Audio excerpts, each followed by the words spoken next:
All right, to get started, as you see, again, I have all those medications I was on, right? I'm thinking a lot of meetings, I'm going to show them that to remind me of what this disease did to me. So anyway, I have the medications here. These are medications I was on. I talked about this last time. In 2006, I went to my first Overeaters Anonymous meeting, and there somebody told me this guy was there. He just said after the meeting, I was talking to him because at that time, I was getting a little bit older. I started being diagnosed with the type 2 diabetes, the high blood pressure, the heart problems, all of this stuff, among other things. And he said to me, he says, look, he says, Bob, if you do this, if you eat healthy and you do this program here and you lose the weight, be off the medications. So I found it hard to believe. Again, to tell you where I come from, I'm a registered pharmacist. I went to school for years to learn about medications, health, and all of these things. But unfortunately, like a lot of the education in our country, the big pharmaceutical companies sponsor a lot of the education, things like that. So you guess where they're coming from.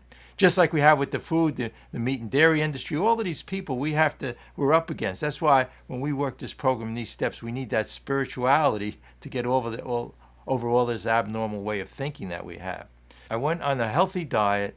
I usually eat like what's called a plant-based diet, and it's like 9 years ago. And right away, my blood pressure went down, and all of these things, my type 2 diabetes, my blood sugar went down, and I was off all of these medications. I got to tell you, that's what happened, and I'm on zero now. Zero, and the last time I went to the doctor, they took the blood test, and all my lab values are normal. Now, I'm not saying here that if you have certain medications, a lot of them are good and you shouldn't be taking them. But I am saying this, as we know, you just have to look around us in this country.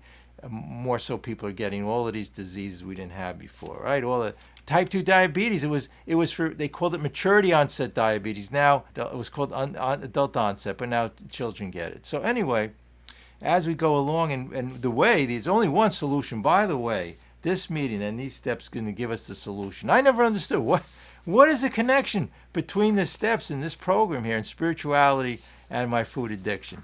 Couldn't get it, couldn't understand it. But and I always talk, if you listen to a lot of the videos on YouTube, I talk about every aspect of my life. Unparalleled, step one says, but I put in alcohol was number one, food. But let me tell you something about I always bring to the food. This meeting's all about all addictions and alcohol, drugs, whatever it is. People, that's our biggest addiction, right? People. Addicted to people. 99% of the time you're miserable, upset, and resentful. It has to do with your relationship with people. The whole point is this. Look, we're going to find out, and during this meeting, we're going to have a spiritual awakening and towards our food. Again, diets don't work. When you try to control, that's controlling. If we only resist this food, if we stop and push it away, we could do that. Hey, I did it for a year. I was on what's called gray sheet. Gray sheet is a very strict form in this OA where you eat a certain amount of foods a day and it has a whole different little formula. But it's all, to me, having smaller morsels and resisting it. And that day came a year later. I did lose all the weight, but then, of course, I gained it back. But a year later, I just said, look, I lost the weight. Do it through resisting it. Resisting this that's not the way it works, because by resisting, I'm using my self-will, self-control. If I only control this, my whole life was that way. And then my best thinking got me here. I can't do it. I can't control people's situations outside of me. I can't control like the food industries or advertisers on TV, the internet. But what I can do is have what's called a spiritual awakening. Step 12 talks about that. That spiritual awakening, the perception change. Let me tell you something about why I mention the food on a lot of these meetings. I mean, it's all addictions. But the reason I go to the food is because I deal with a lot of people who are very heavily addicted, alcohol, cocaine, all kinds of drugs, heroin, and opiates. But the thing is that they call it the final frontier. And you know why? And the beauty of it, it can bring us closer to these steps. Because for some reason, the food is the toughest one. The toughest addiction, the compulsion to get over. Whether your compulsion to be anorexia, bulimic, all of these things, resisting taking the compulsions in and trying to control the food or not control, whatever it is. Again, we're talking about the food here, but it's related to everything in my life. Stop fighting anyone or anything that 10-step promises. The way we do this is like this. And I'm going to show you right now. My whole thing here is this. This is the secret here. This perception change towards water alone. I mean, towards all our food, that designed for living. The only thing that's going to save is a perception change. Because before my perception was this, I like these big sugary drinks. But then I realized when I go on a restricted diet, I'll have little less of those restricted drinks. Actually, those billion-dollar industries, what is it, Weight Watchers, Jenny Craig, all of those different things, Nutrisystems, they'll send you smaller portions of that poison.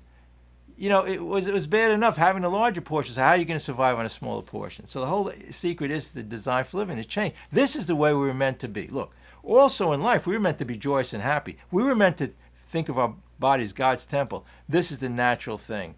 You know, when children are really, really small and you start to give them those sugary drinks and everything, they make faces and they resist it when they're really, really young until you keep on shoving it down their throats and they get addicted to it.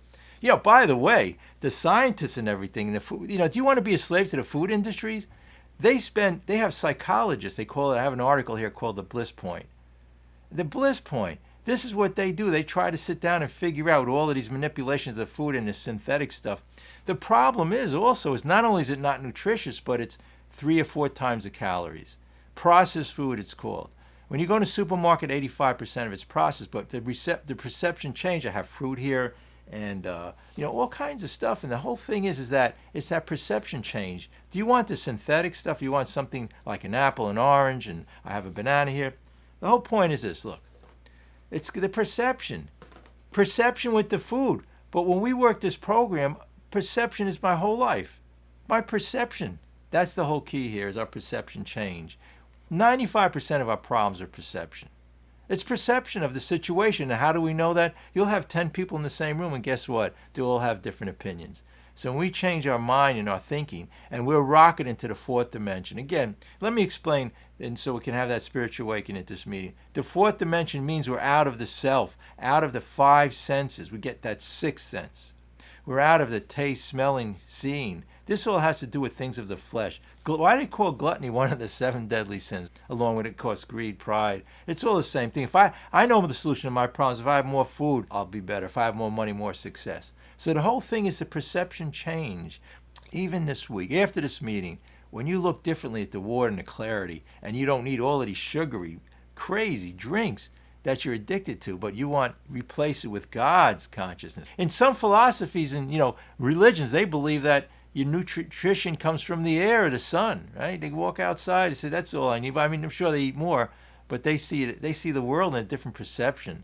They didn't feed into, hey, we got crazy. We fed into all of this crazy big companies with their, not only I was talking about the drugs, but also with the food. It should be illegal, basically. I mean, when you think about it, because cigarette smoking was bad, right? And it's really sad. A lot of people from drug addiction, all of these things, die from that stuff. But how many more people, millions and millions of times more people are dying from this food? And yet, it's not even, it's like cigarette smoking was, you know, years ago, the medical people used to go on TV and promote cigarette smoking. So the whole point is this.